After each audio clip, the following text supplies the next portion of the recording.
ओम।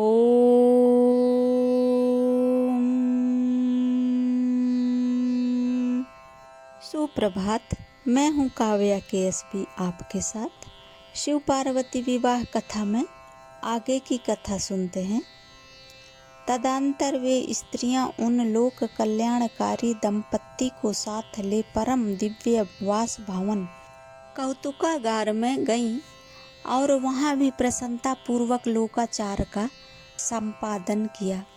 इसके बाद गिरिराज के नगर की स्त्रियों ने समीप आकर मंगल कृत्य करके उन नव दंपत्ति को कैली गृह में पहुंचाया और जय ध्वनि करती हुई उनके गठबंधन की गांठ खोलने आदि का कार्य संपन्न किया।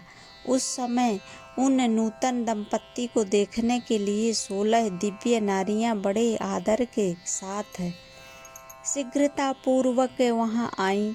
उनके नाम इस प्रकार हैं: सरस्वती, लक्ष्मी, सावित्री, गंगा, अदिति, शची, लोपामुद्रा, अरुंधति, अहिल्या, तुलसी, स्वाहा, रोहिणी, पृथ्वी, शतरूपा, संज्ञा तथा रति। ये देवांगनाएं तथा मनोहारिणी देवकन्या, नागकन्या और मुनि कन्याएं भी वहां आ पहुंची। वहां जितनी स्त्रियां उपस्थित थी उन सबकी गणना करने में कौन समर्थ है। उनके दिए हुए रत्नमय सिंहासन पर भगवान शिव प्रसन्नता पूर्वक बैठे।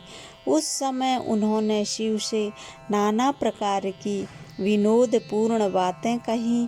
तदंतर प्रसन्न चित्त हुए महेश्वर ने अपनी पत्नी के साथ मिष्ठान भोजन और आचमन करके कपूर डाला हुआ पान खाया।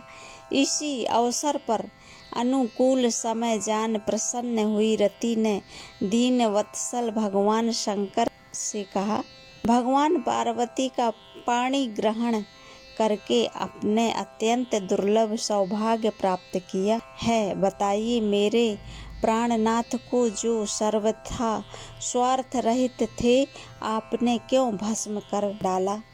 अब यहाँ मेरे पति को जीवित कीजिए और अपने अंतःकरण में काम संबंधी व्यापार को जगाइए। आपको और मुझको जो समान रूप से वियोग जनित संताप प्राप्त हुआ है उसे दूर कीजिए। महेश्वर, आपके इस विवाह उत्सव में सब लोग सुखी हुए हैं, केवल मैं ही अपने पति के बिना दुख में डूबी हुई हूँ। देव शंकर प्रसन्न होइए और मुझे सनाथ कीजिए। दीन बंधु परम प्रभु, अपनी कही हुई बात को सत्य कीजिए। चराचर प्राणियों सहित तीनों लोक में आपके सिवा दूसरा कौन है जो मेरे दुख का नाश करने में समर्थ हो।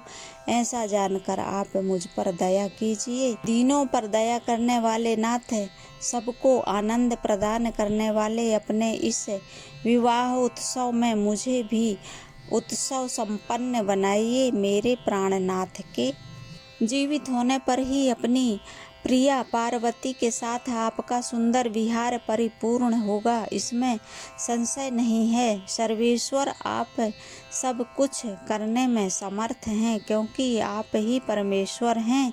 यहाँ अधिक कहने से क्या लाभ। सर्वेश्वर, आप शीघ्र मेरे पति को जीवित कीजिए। आज की कथा यहीं तक। अगली कथा में फिर मिलेंगे, तब तक के लिए नमस्कार।